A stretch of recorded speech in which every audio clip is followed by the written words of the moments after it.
Testing. Testing. 1, 2, 3. Testing.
All right. Well, welcome everybody to Traverse Area District Library, and we're going to be streaming on Facebook today, but you'll also be able to check it out on our YouTube channel later on. So I have the pleasure of introducing Dr. Gerald Dobek. He's our local professional astronomer in the area, and he's going to be here talking about the latest solar eclipse that'll be coming on Monday, April 8th. So we'll get some tips and tricks and learn about past solar eclipses and what to expect for this one. So welcome, Dr. Dobek. Thank you, Kelly. Thank you. Thanks. Good afternoon, everyone. Thank you. This isn't the first solar eclipse to come through our area, but it won't be the last either. And I saw something on media that said the last solar eclipse was 70 years ago. They put a 0 in the wrong spot. It was 7 years ago. It was actually 2017. The solar eclipse that came across the United States at that time gave us about a 75% eclipsed sun here in the Traverse City region. So this one will give us about an 88% eclipse of that sun. So a larger, I call it a cookie bite, taken out of the sun during that period of time. So solar eclipses occur where we usually have at least some form of an eclipse of the sun at least once a year, sometimes twice a year. But they are dependent upon where you are on the Earth. A solar eclipse is place dependent, meaning you have to be at the right place at the right time because it's something that's happening to Earth. A solar eclipse is, an eclipse is a word which means to block out. So solar meaning sol or the sun is blocked out by the moon. Now, of course, the moon is not the same size as the sun. It's about 400 times smaller, but the sun is also 400 times further away. So they appear to be the same size in the sky. To have a total solar eclipse, you need to have a new moon, and you have to have that alignment occurring at just the right angle, at just the right position. So I've got a little movie afterwards I'll show you after we go through some of these things of what a solar eclipse would look like using some models. So the solar eclipse that's coming up April the 8th across the United States, they're calling it the Great Solar Eclipse because the one in 2017 had more than 3.5 million people in the United States in the path of totality. We're estimating that this one will probably be closer to about 5.5 million people in the path of totality. Wow. The slightly bad news is it's April 8th. The other one was in August, on August the 17th. So what you're seeing on the screen right now is a map generated from NASA of the solar eclipse that will occur across the United States area. Actually, it's going to start in the Pacific Ocean, cut across parts of Mexico, up through Texas, and going up through, of course, Indiana, Ohio, parts of the East Coast, up through New Hampshire, Vermont, Maine, and cut across Canada. The total duration of the eclipse is about 80 minutes by the time the moon starts to block out part of that sun. But that shadow, of course, is moving from the lower portion left or from the western part of the Earth, moving up to the eastern portion. It's at an angle because both the Earth is tilted and the moon's orbit is slightly tilted inclination. So these eclipses don't go in a straight line path. They're a bit of an arc across the globe. For myself, I'll be in Texas between Dallas and Waco because there's about a 75 to 80% chance of clear weather there. What's the weather going to be like in Traverse City April the 8th? Any guesses? Yeah, and maybe some clouds. But if it's clear, you will be able to see some of this. So this was the path of the totality that will occur on April the 8th. So that totality path is about 120 miles wide. It varies between 100 and 128 miles wide. So this one's about 120 miles wide at its widest path in Mexico. And it gets a little bit narrower as it gets up toward Vermont, New Hampshire, and Maine. So you have to be within that direct path to see the sun totally eclipsed. Everybody else in the United States, except for Alaska, and actually part of Hawaii will get this part of a total eclipse. Everywhere else in the United States will see a partial eclipse in some form. Like I said, here in Traverse City, we'll get about 88% eclipse. If you drive down to Cadillac, you get 89%. This very southern corner of Michigan is in totality path, but it's right at the corner portion. So, but other parts of the United States, all the way across, except for Alaska, will see some form of a partial eclipse. The previous eclipse that we had was in 2017, cut in a different angle. This was in August 17th, and it came across from Oregon. Again, some of the people in Hawaii were able to see a partial eclipse. This one, Alaska got to see a partial eclipse. So all 50 states got to see some form of an eclipse there. That one started in Oregon, moved across, and wound up out of South Carolina in that direction. For that one, I was in Cookeville, Tennessee, taking some photographs. But what you see for an eclipse is, this is a photograph of the sun. Don't try to do that with the naked eye, please. The sun's much too bright, even if it's not an eclipse. So this is taken with a special solar filter, blocking out my camera assembly.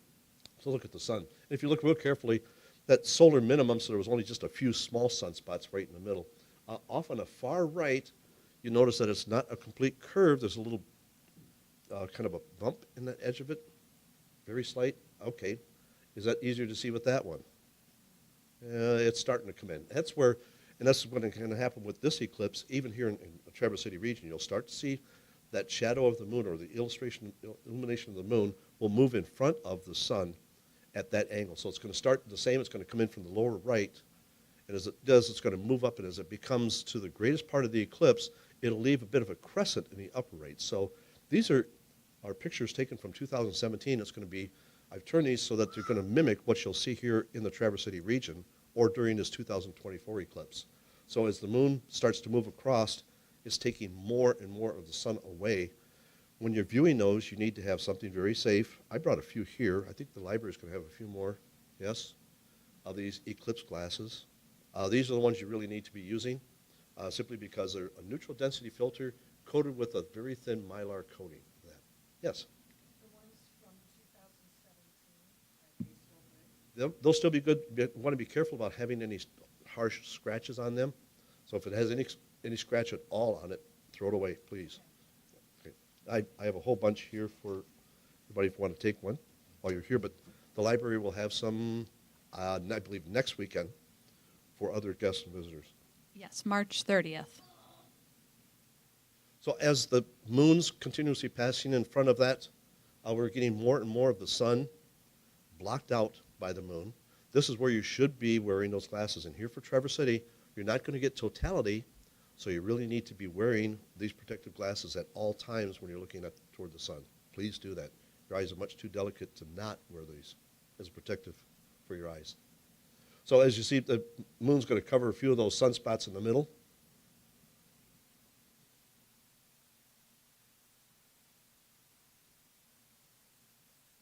And that's about a 50% coverage right there. That you'll still get quite a bit of sunlight from it, and you may not notice anything happening around you in a surrounding. Not at about a 50% illumination. We had kind of a great partial solar eclipse December 25th in 2000. Here in Traverse City, we had about 50% of the sun blocked off by this eclipse. The maximum portion of that partial was a 75%, but that happened on Christmas Day. Maximum eclipse was about 12:40 in the afternoon. Yes, the observatory was open. I had 3 guests, mom and dad and one son, so on Christmas Day. So, but they were seeing this through the telescope. So that's about a 50% coverage. And I advanced it a little bit more here. That's about the 75% coverage that we had in 2017, back in August, here in Traverse City. And at that time, I was told that the sun was kind of moving in and out between clouds, but they did have an opportunity to see that eclipse at that time, about 75% covered. So that's what you had seen at that time. And what you'll catch here is something a little bit between that one and this one right there. That's a little bit too much coverage there. It's about a 95%. And that one's probably about 85% coverage. So you get something like that here in Traverse City. So you have that thin crescent. Still, please wear these safety glasses, okay, these solar eclipse glasses, because it's still much too bright, even with just only that much of the sun illuminated over top of the moon. But as it starts to get near the end, if you're into totality, and Fred Espek, we call him Mr. Eclipse, he retired about 8 or 9 years ago from NASA. He's an astrophysicist. He was talking about solar eclipses, and he says totality is like winning the Powerball during the lottery. So anywhere in a partial eclipse, that's getting 5 of the 6 numbers. That's great, but you don't get the money. You got to have the Powerball to get the money. That's the totality portion of it. He says you have to experience totality at some time in your life. So as it starts to get close to totality, this little thin crescent left over, as we start to get right near the edge, that's at about the stage where you can, at that stage, you may be able to take the glasses off. From this stage forward through totality, the area around you will start to turn dusk-like. So it's like it's the sun like setting dusk-like, except the sun's high in the sky, and you're still getting this. During this portion of it, you'll get this thing called the incoming diamond ring effect, where the sun's crescent around the edge of the moon, and it becomes illuminated in globs simply because the craters. The moon is not a perfectly smooth sphere. So because of that, the eclipse pattern is not perfectly round. It wavers in and out depending upon the angle of the moon and the sunlight coming around from the moon. But that upper portion over there, and you see just below that to the lower left, there's just a bit of that sun's illumination coming through a crater. You get these portions up there that's, as its crescent moves down to it, it leaves those nodules from the cratered regions. And these are called Bailey's beads, after an astronomer in Europe and England area that first saw these using some filters. He saw these little bumps on it, basically created because of the craters. So Bailey's beads, it's a kind of a neat thing to see the individual craters, the sunlight shining through the lower portion of those craters being blocked out. Then as totality appears, we see what's above the photosphere area, visible surface area of the sun, called the chromosphere, the colored sphere. The red thing where we see solar prominences and flares begin to appear around the edge of the moon. So we're capturing just the upper atmosphere area of the sun. So it does appear red to your eyeballs as well. That chromosphere is very, very thin, But as the moon's blocking off the brightness of the sun, we can begin to see that colored sphere where any solar prominences would appear. And during this time, during the 2017 eclipse, again, the sun's activity was very, very low. We didn't have very many solar prominences at that time. For this one coming up in 2024 here in April, the sun's activity is near its peak right now. So we predict that we're going to see lots of solar prominences, red things sticking out away from the sun during totality. Yeah. Another question for me. In Traverse City, will we see any of that phenomenon? No, there'll be still too much brightness from the photosphere area of the sun, so you won't be able to see that redness around here from Traverse City. You're going to have to get into the areas along that path of totality. I think the closest place for totality from here would probably be somewhere around Toledo, probably in that area. Sandusky, Ohio, something like that. Would probably be the closest spot. Anybody make a good weather prediction for that one? I won't. But as that chromosphere starts to get thinner, then we can begin to see what's called the corona. The corona is something that we really only see during a total solar eclipse. That's the area above the chromosphere. We can consider that to be the outer atmosphere of the sun. It's actually the hottest portion of the upper atmosphere of the sun. And it's energy emanating from the sun and small particulate material that's being pushed away from the sun's energy. As it streamers away from the sun, this corona gets very hot at quite a distance, a couple thousand miles away from the surface of the sun. It is a very, very high temperature. The surface area of the sun is around about 5,800 degrees centigrade. That corona in that range can get to be 100,000 degrees centigrade. We see just a little bit on the lower right, a solar prominence sticking out from the other portion of that. We're starting to begin to see the corona. Now, what I did with the camera is I lengthened the exposure because I didn't have the brightness of the sun, so I can accentuate the corona by doing that. And I've got a series of them here. So that's during totality there. The bright white you see is actually silvery in color. The camera doesn't do it justice. It's actually all silver. But that's the corona extending all the way from around the edges of the sun. During that portion when I was there in Cookeville, Tennessee, I took 458 photographs of the sun. Yeah. Over 150 of them during the totality portion of it because we were doing some work on the corona itself. Like I said, the only time we get a good chance to see the corona is during a total solar eclipse. So we're still learning where the corona comes from and how it's formed, the effects of it, and how it changes. At the time we knew that the corona was material being pushed away, we theorized that it was coming from the areas of the surface of the sun from nodules of gases rising up in columns at the surface area of the sun. That was a theory. We didn't know for sure. During the 2017 totality, by taking photographs in several different areas, several different astronomers, including myself, we found that those streamers do emanate as hairs, almost like hairs on your head, extending from these columns on the surface area of the sun. Great. Perfect. That opened up a whole bunch of other questions. How did those change, and do they change, and do they move and move around? So the problem is, this photograph, totality in Cookeville, was 2 minutes and 32 seconds. It's not long enough period of time. This total solar eclipse will last about 4 minutes and 28 seconds. Where I'll be in Lake Whitney in Texas, it's supposed to be 4 minutes and 20 seconds. That's still not a long enough duration to see what's happening on the sun itself. So what we've done is we've stationed a whole bunch of astronomers from basically the Texas-Mexican border up through Maine in different locations. So several of us will be in Texas, but there are some all along the way.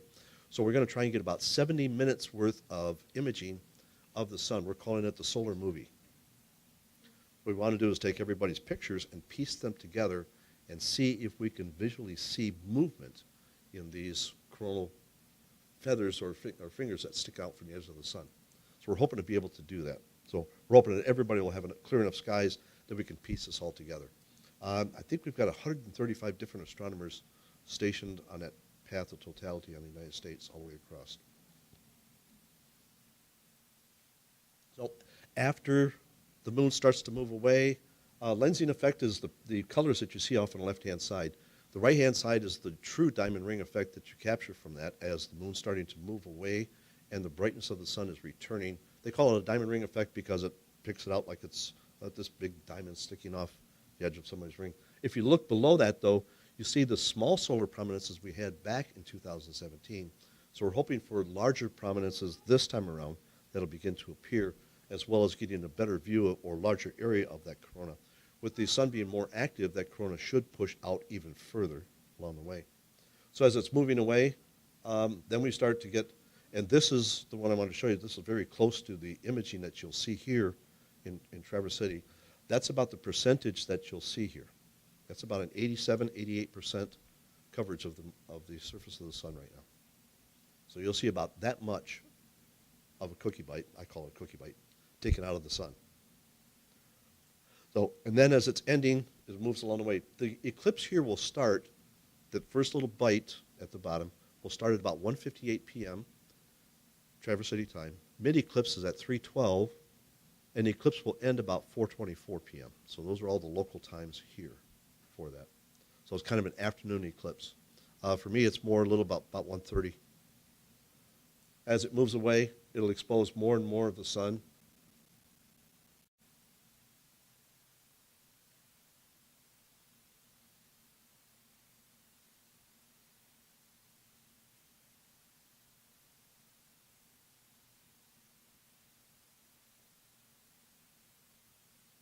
And it's always fun to see right at the very end who gets the last little glimpse of the moon moving away from the sun at the very edge, right there. It's not completely round, it's been flattened at the upper left corner there. Around about the 10 o'clock position on that. Not the last one, fear not. We get another partial eclipse of the sun coming up in 2036. It'll be about 15%. Not the greatest. The good one will be in 2045, which will be another return of a solar eclipse moving across the southern portion of the United States. We'll get about 60% here in Traverse City. So that's the next good total solar eclipses in 2045. Okay. Pause for a moment before I show you the next thing. Question that you have of any kind. Yes?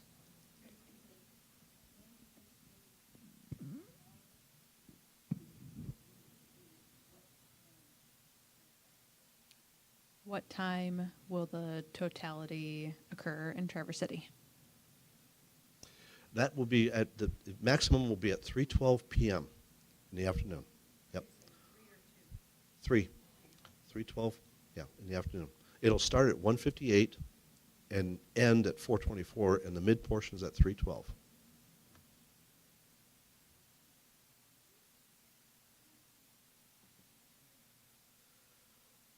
Excuse me. NASA put together a real kind of a short video. It's only about 3 minutes long or so, but to show you some things using some animations on what it causes an eclipse, the occurrence and the motion of it across the United States. Now, there are 2 flights, both of them sold out. The first one sold out almost immediately. The second one sold out very quickly, too. Delta Airlines put together a flight to fly from Dallas to Detroit in the path of totality. So I think tickets for the first one were $3.25 one way. Tickets for the second one, I think, were $13 a piece one way. So you have to crowd around somebody that has a window seat and crane your head out the window to try and see totality. No, that's not me. I'll take my chances in Lake Whitney and see if I can get 4 minutes and 20 seconds of totality there. The shadow of the moon as it's moving across the Earth runs about 1,600 miles an hour. So as it's entering into Mexico, it's going to traverse across that portion of the United States all the way up through Maine. So the United States portion will last, as I said, it's about almost 80 minutes long from the Texas-Mexican border to upper Maine. So those eclipse paths move very, very fast. Even some jets that are flying could possibly fly, military jets could possibly fly that speed. They can't fly for that at that speed for that duration. They'd have to refuel. So they couldn't last for that total 80 minutes flying at that 1,600 miles an hour. But then they'd be breaking everybody's windows out too, as they do. So this is a nice little animation I'll just play.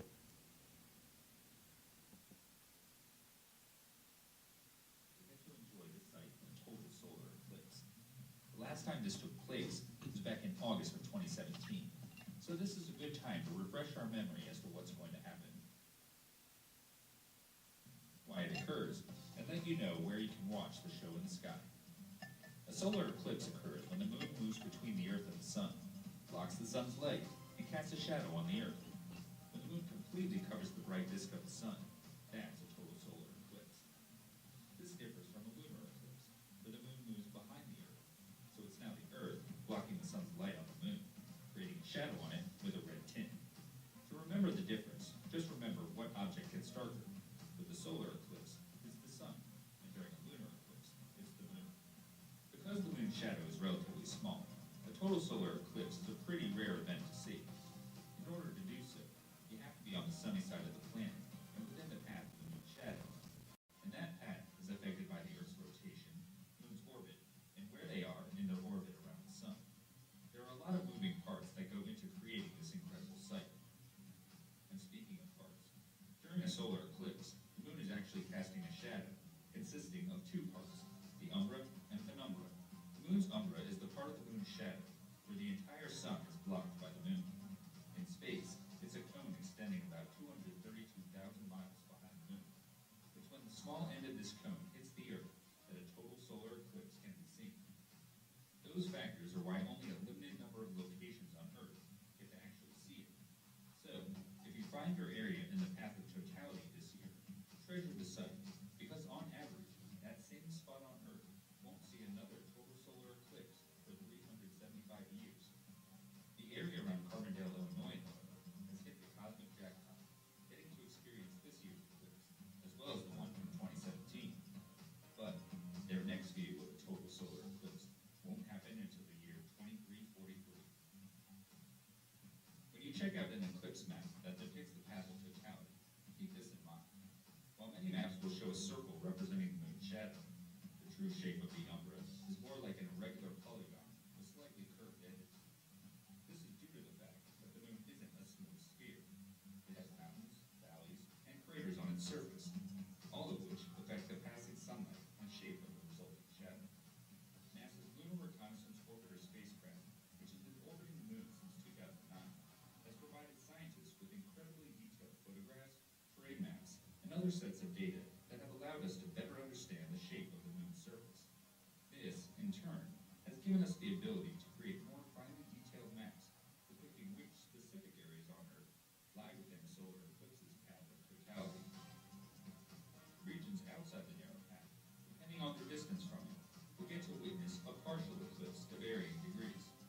As you can see, the penumbra shadow passes over almost all of North and Central America, as well as Greenland, Iceland, and the western British Isles. This 2024 total solar eclipse is therefore giving millions of people the opportunity to share in this rare and dynamic interaction between our Earth, Sun, and Moon.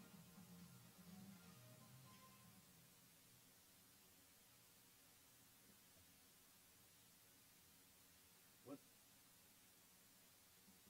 I want to show you. On April Yep, 8th, whoop. 2024, Fast forward here. portions of the Earth that a total solar eclipse can be seen. 17. But their next view, keep this in mind. While many maps will show a circle representing the moon's shadow, the true shape of the umbra is more like an irregular polygon with slightly mountains, valleys, and craters. Mapping the moon since 2009, and other sets of data that have allowed us to better understand the shape of the moon's surface. This, in turn, has given us the ability to create more finely detailed maps depicting which specific areas on Earth lie within a solar eclipse's path of totality. Regions outside the narrow path, depending on their distance from it, will get to witness a Back up just a teeny bit.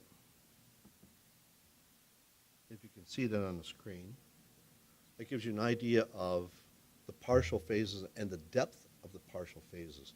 It's been shadowed, so you'll see just how much shadowing that the moon will create. So if you look at that area up, if you see my cursor, we're up here in this range, which is actually pretty well within that 80 to near 90 percentile range, that location up there. So we're going to get a pretty good look at this along the way. One more that I wanted to show you is something that modeling that I've done. Close that one down. And that's this one.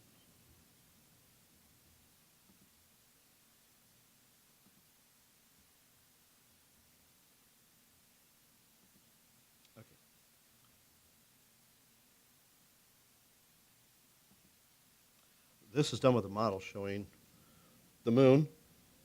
Pause this for a moment. The moon shadow's back here. The Earth shadow's back here. This is a styrofoam ball representing the Earth, and this little shadow right there is the start of the moon's shadow falling across the Earth.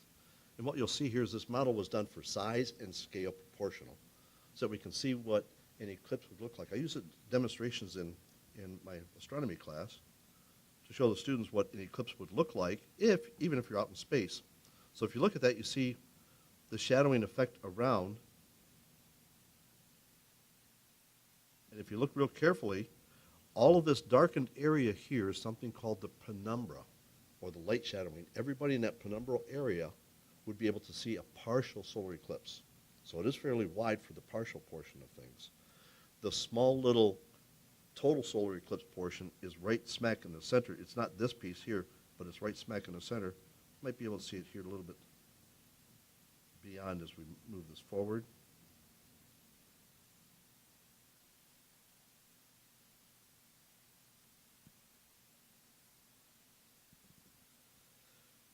Right there, that small little black dot is where totality would be, just above the string. That's the totality portion. It's not very wide where it's total. That's because the sun's light is coming from a sphere, and it's covering a sphere or trying to be blocked out by a sphere. So we see the light gets spread out just a little further for the shadowing effect, but the cone that actually touches the Earth, the tip of that cone, is very, very narrow along the way. So this is modeling of a total solar eclipse and how it would look from somebody out in space. They did this in 2017 and actually had a satellite orbiting above the Earth, taking pictures of the Earth, and it showed the shadow of the moon moving across the United States, across the face of the Earth, how it would appear. So that overall penumbral shadow here, and then this umbral portion, the small part right smack in the center, is the totality portion of that. Penumbral eclipse on part of this evening into tomorrow, if we have a bit of that moon out there is getting to be full moon, between 11:30 and about 2 o'clock in the morning, we'll have a penumbral lunar eclipse.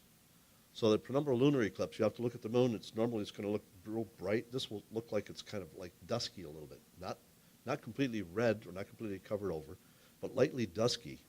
So that full moon, if it happens to stay clear tonight, anybody predicting that one? Not me. But if it does clear up so you can go outside and take a look at it, it won't look as bright as a normal full moon will be for tonight. Fear not, because the next good total lunar eclipse is next year in March. The evening of March 13th, 14th, that evening time starting on March 13th, just before midnight, and extending into the early morning hours on the 14th of March next year. We'll have a good total lunar eclipse here in the North Americas. So, great. Questions you have of any kind? Yep.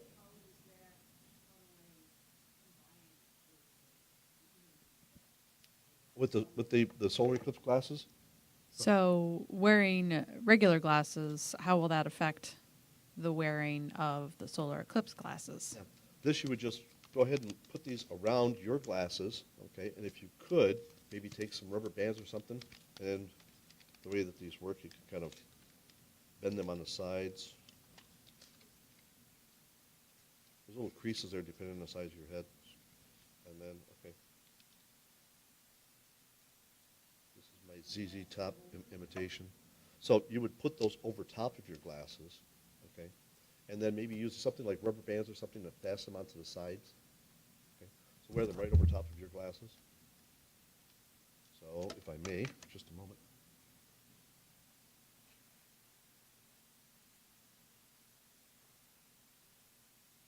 Yeah, you can go ahead and still wear your regular glasses. Just make sure you put these on over top of your regular glasses. So. Could I use something like sunglasses over the top of it? I would put these over top of the sunglasses. So these are the first out there before any other glasses you have to use.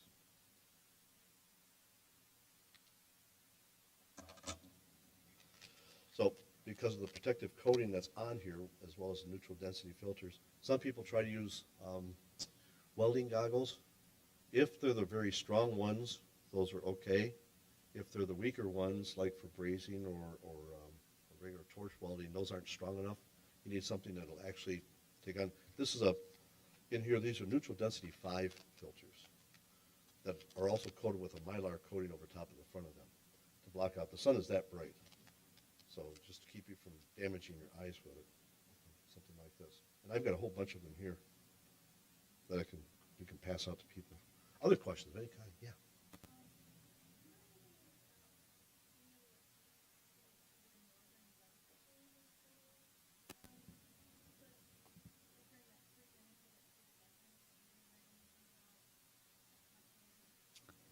Have you heard the possibility of seeing the northern lights during the darkness of the eclipse? Yes, that may entirely be possible, especially with the sun's activity being high.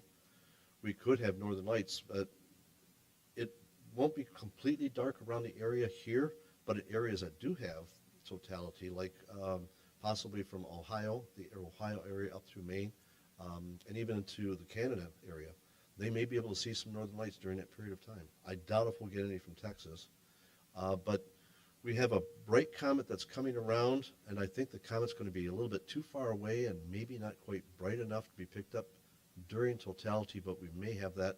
That comet's supposed to be moving around close approach to the sun at the end of April, so we could get a view of that bright comet during totality. Venus will be off toward the right-hand side or eastern portion of the sky during that portion. In Cookeville, Tennessee, we're able to get a few of the stars around the sun. So you're able to see some of the stars, the brighter stars, during totality in the sky.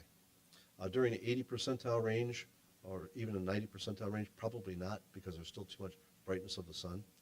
You'll get this kind of an eeriness, like if you had a bright sunny day and suddenly a dark cloud passed over top of the sun, you get that kind of grayish effect around you. That's what you'll probably have here in the Traverse City area during that time. Other questions? Yeah.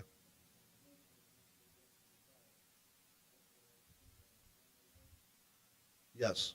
Yep. A neutral density 5 type filter, or something like one of these solar eclipse glasses. That's something you could use over top of a camera lens. Yeah. Other questions of any kind? Yes.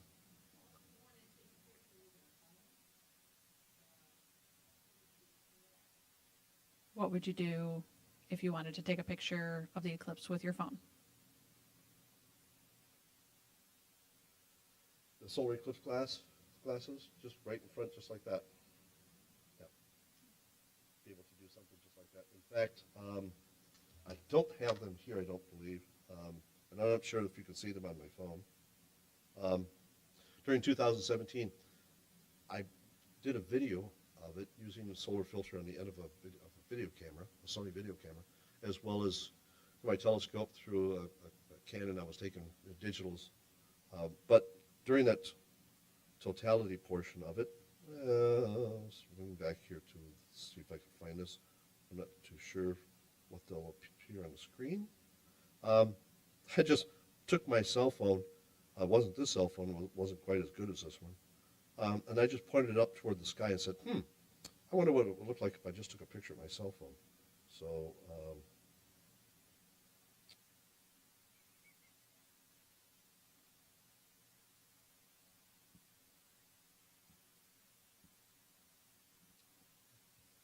I don't know if can the audience see some of that? This was my cell phone during totality. Yeah. And all I did is I just took my cell phone out of my pocket and I went, okay, I think it's somewhere about there, click, stuck it back in my pocket. So. This was during totality, so I didn't have to worry about a filter with it. But with the partial phases, you would definitely want to use something of a filter so it wouldn't damage your phone. But you can use these solar eclipse glasses for doing just that. Hold it right up in front of the camera area, take a picture. In fact, we should do that. I wonder what's the sky look like outside? Is there any sun out there? If there's some sun outside, I brought a telescope. We could take a peek at the sun using our special solar filters too. Do we have time for that? Yeah. do that? I'm gonna walk over and take a peek. I'm gonna take a peek.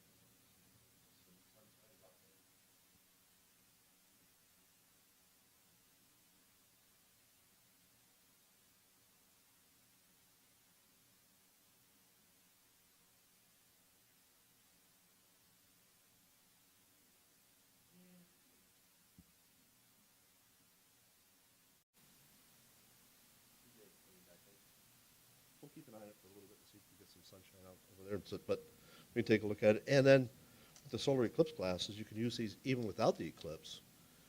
Hold this over your cell phone and stick it up to the sky and take a picture of the sun with your cell phone through these particular glasses, because it'll protect your glasses. It'll protect your cell phone as well, even without the eclipse occurring. So right now we've got some fairly good-sized sunspots that are out there. You may be able to see some of those even with your eyeballs using these glasses. Please don't try to look at the sun without these glasses. It's just much too bright to do. Your eyes are too sensitive for that. Okay, it's very, very damaging for your eyes to do something like that. Other questions of any kind? Yes. I was listening to YouTube this morning prior to thinking tips about the moon phases and when the sun is about to disappear. Where it comes from or where the moon is. Wondering about if when the moon passes in front of the sun, if it gives off a different frequency. Excuse me. The sun does give off a frequency. It's measured with radio. And amateur radio people here on Earth can pick that up. And radio astronomers pick that up too. As it's going around the moon, it's taking the energy and it's trying to fold it around it as an arc. So what it's doing is compressing some of the radio waves there, so it changes the frequency of that to increase the frequency. And that can be picked up on Earth too as well. So it does change the frequency of that coming from the sun. So it is noticeable. Simply from the compression of the radio waves that's being arching around an object. So we see the same thing or get the same kind of effect as we measure it with satellites on the opposite side of the Earth when it's passing through the Earth's shadow. We can still pick up a little bit of that radio frequency of the sun. It's just compressed because the Earth blocks a little bit of it. Simply is refracting the radio waves. Yeah. Other questions of any kind? Yeah. Yep.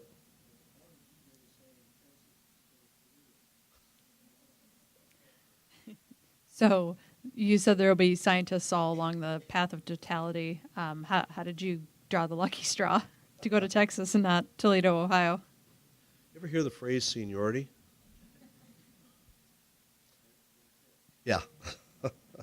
My work in Cookeville, Tennessee, helped push that a teeny bit to put me at the front of the line. I'm part of the Alpha team. There's 4 different groups, so rather than the Delta team, I got put into the Alpha team.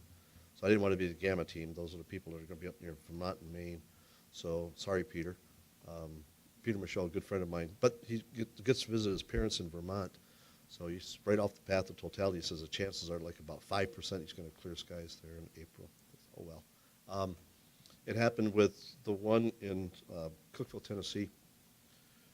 A group of 38 different astronomers. We were heading for Kearney, Nebraska.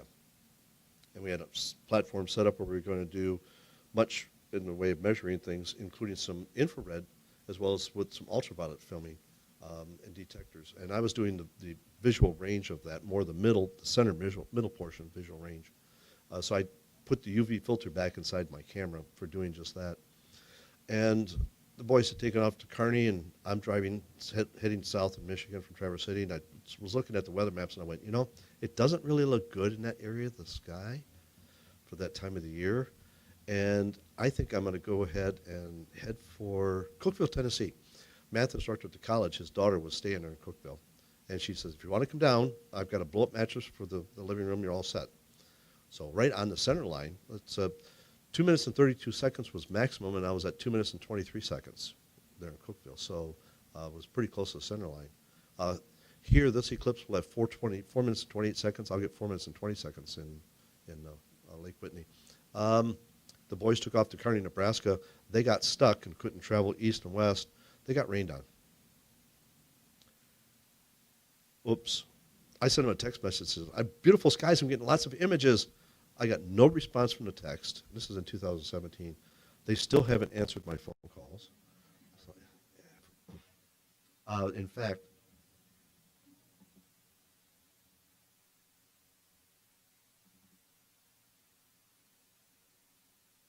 if this will load up real quick.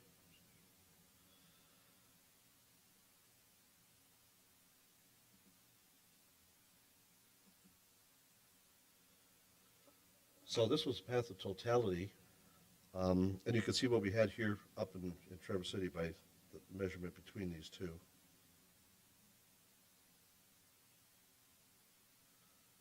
So I wanted to do someplace there, so I chose Cookeville, Tennessee, which is just to the east side of the Nashville area, the central area of Tennessee. So that was my range there of totality.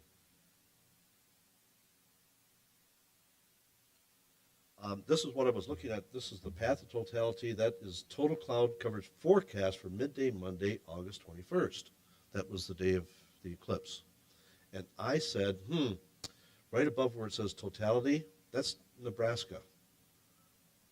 That's not looking so good.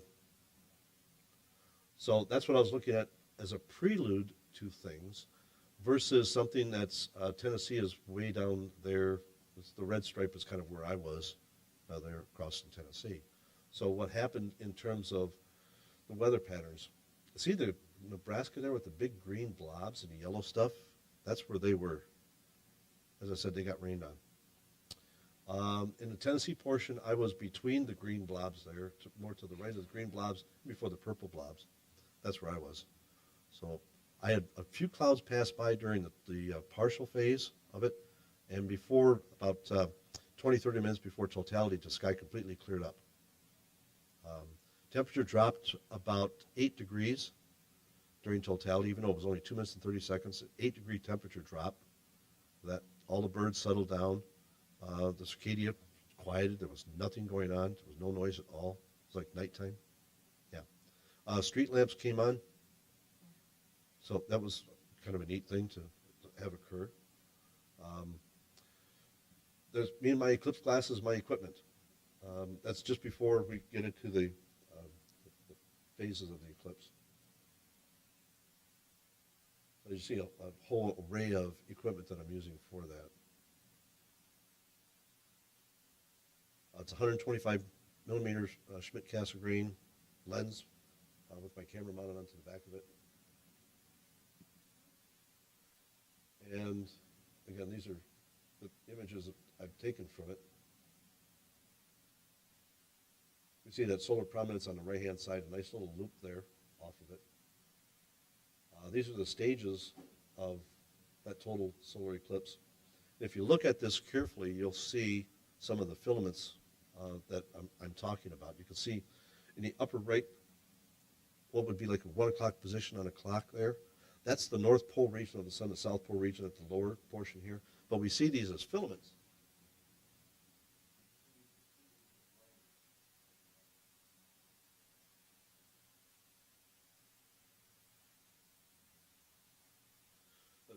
Those filaments a little bit more prominent there. You can see how they point out as it becomes equatorial. The sun's rotating. It takes about 27 and a half days for it to rotate at the equator. It's gaseous, so it moves faster at the equator than it does at the poles. So, but you can see the filaments coming together. That's the next question is, how do those filaments change? So that's what we're going to try and capture this time around. The total portion of it, last bit of diamond ring effect to that. So this is during totality here. My math instructor's daughter was snapping some pictures. So that's a street lamp right next to me there. So even though I'm capturing parts of the eclipse, the street lamps came on. That was about 12:40 in the afternoon. Sun was really high in the sky for that. It's in August.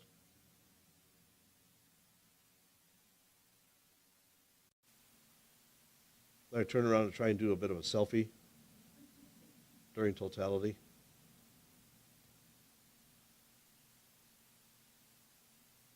And then the last ending of that. So that was the 2017. Let's hope for something like that now. Yes. Yeah. Hmm. Yeah.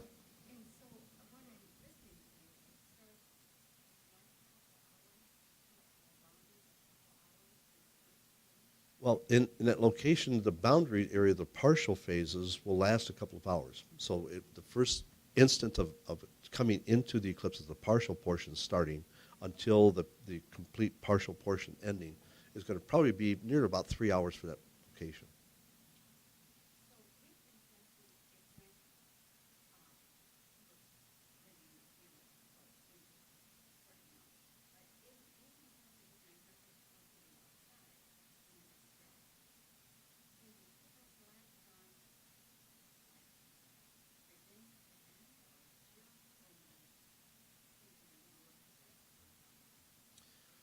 Just wear the glasses if anytime you're looking toward the sun during the partial phases.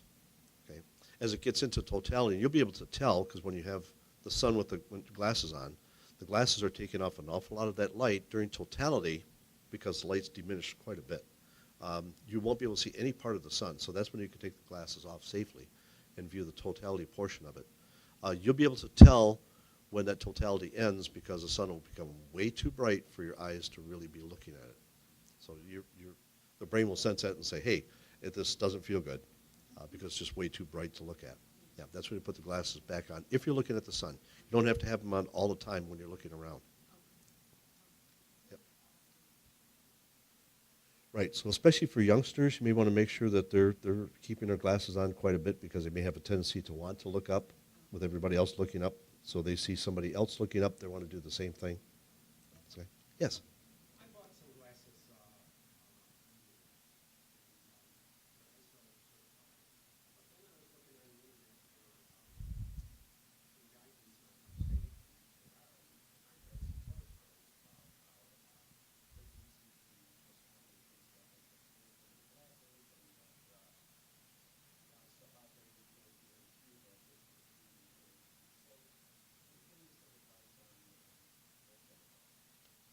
So, yeah, that's a great one for especially for everyone who's watching. If you've bought glasses online, even with the certification, how do we know that those are safe? There's almost no way to tell whether they're safe or not buying them off something off the internet that's going to be sent to you. If I recall, and Andy Shuck would have to double check me on this, but last Solar Eclipse 2017, the library had gotten several thousand glasses that were wonderful, and then he'd gotten a second shipment because many of those were passed out right away. And I inspected the second shipment, and I think we sent all of them back. Yeah. So, yes. Sure. Yep. Either or, but I also have some here that I know that are safe. Well, for example, I'll I swap look with you. at light, and Yeah. I look at the sun with this, but I don't. These look like they're just strictly a neutral density 5 filter on them. No, don't use these. And explain why there's the bright spotlight that's shining at me here. Yeah. Okay, so if you take a look right there, you can see that through there, you can see the bright spotlight. Yeah. Okay, try that with these. Double blind. Literally. Yeah, it's almost non-existent, right? It's with the brightness of that. That's a lot dimmer than the brightness of the sun. So this just one, for your viewers, I mean, these say they're ISO standard. oh yeah, So, I mean, you just can't believe what is out there. right. You need to be careful. That's where before I took off for the eclipse there, I stopped by here to take a look because I'd gotten a second shipment of glasses, and I think we sent them all back because I said no way. Yeah, this eyes are too delicate. Thank you. So we have a series that we're going to pass out next Saturday. Yes. So we are fortunate enough to have some glasses to hand out today, but we will also be getting a large shipment that will be distributing next Saturday. And so you guys will be able to come in and pick up glasses then. We will also have handouts for people as well. So, yes. Yeah, all day. Yep, starting all day. You'll be able to stop in.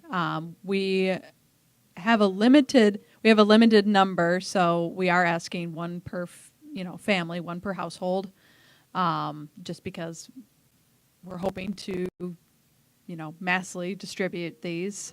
So we greatly appreciate that people are very interested in coming in and getting them, and we appreciate your honesty and just taking one per household. So yeah. And we want you to be safe. We want to protect your eyes. So they're taking that ISO information, they'll print it on anything and try to pass it out using just about any kind of a filtering on it to make it look like it's a solar eclipse glass, when in fact they're not safe. So you do want to be careful because your eyes are too delicate. Yeah. I came a little late. I couldn't do it. Oh. Comment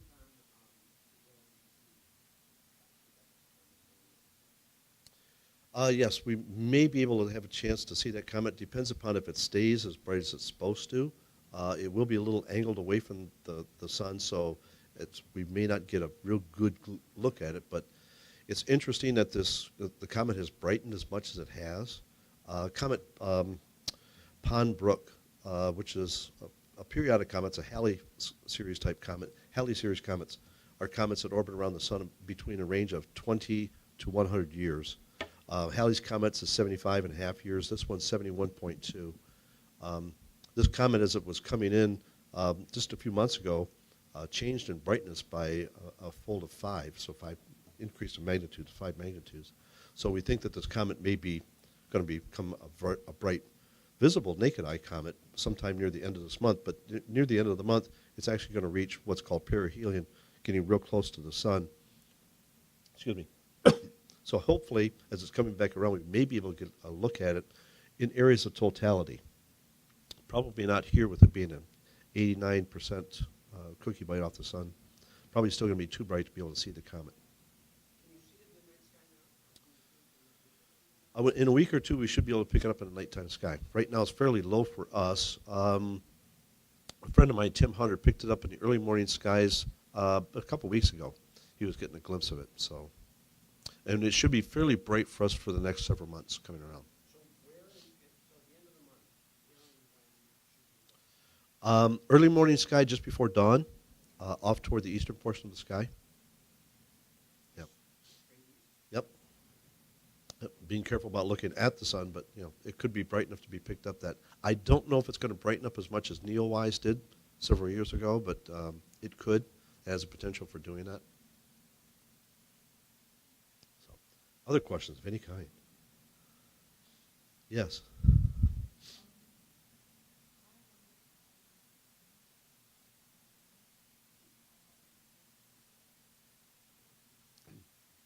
How long have you been an astronomer, and how long have you, or how about you came about being interested in astronomy, and how long you've been in Traverse City? Let's see, the second question first. I came up here in 1978 from downstate Novi. Moved up here in 1978 and basically called this home from there. How did I get involved in astronomy? My mother and my father, mostly my mother. My father's input as I was a youngster and even as growing up as a teenager, he fostered as much as he could because he kept telling my mother, I don't know about him, he's got nothing but space in his head. So, yeah. August 11th in the evening time. I was about 5.5 years old, coming in from the fields with, growing up on a farm, coming in from the fields with my two older brothers and my mother late at night. It was about 10, 11 o'clock, somewhere in that range. I looked up and it was the beginning of the peak of the Perseid meteor shower. I'd never seen those before. But I looked at meteors streaking across the sky, and I went, Mom, look, look, look. Fireflies moving really, really fast across the sky. I'm 5.5 years old, right? And she said, those aren't fireflies, those are meteors. I stopped and went, Mom, what's a meteor? And she says, it's a little piece of dirt, a little grain of sand or rock that's left over from a comet that falls to our atmosphere and it burns up really, really bright, gets really hot. Wow. Mom, what's a comet? She sat me down on a pile of field stones and began pointing out constellations to me in the sky. So that was my start. The next couple days, I wound up getting a book called Stars, a little teeny small book. I still have to this day. And at Christmas, I got my first telescope, a little teeny, little 2-inch reflecting telescope. I sat out in a snowbank trying to point at the moon with it. Was able to see the moon. And then I fell on it, and it moved over, and the next thing I looked through the eyepiece was Saturn. Yeah, I was hooked ever since. So from there, I started into an education, and I'm still learning. So that was a little bit more than years ago.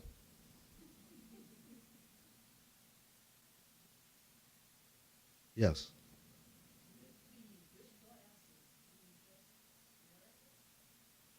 With these?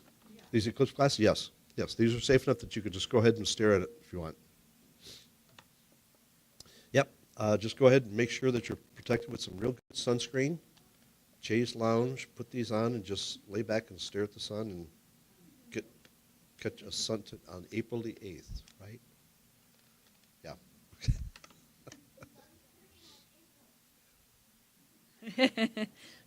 We're hoping. Traverse City, right? Anything can happen. Other questions of any kind? Do we want to take a peek and see if we can see anything of the sun outside? I brought a solar telescope, so we can step outside and see. Just about the 3 o'clock. So yeah, let's do that. Out by the children's garden, let's take a little walk out there and see if we can get any part of the sun. Oh, yes. Yes. Yep. So thanks, everybody, for joining us today. Thank you much.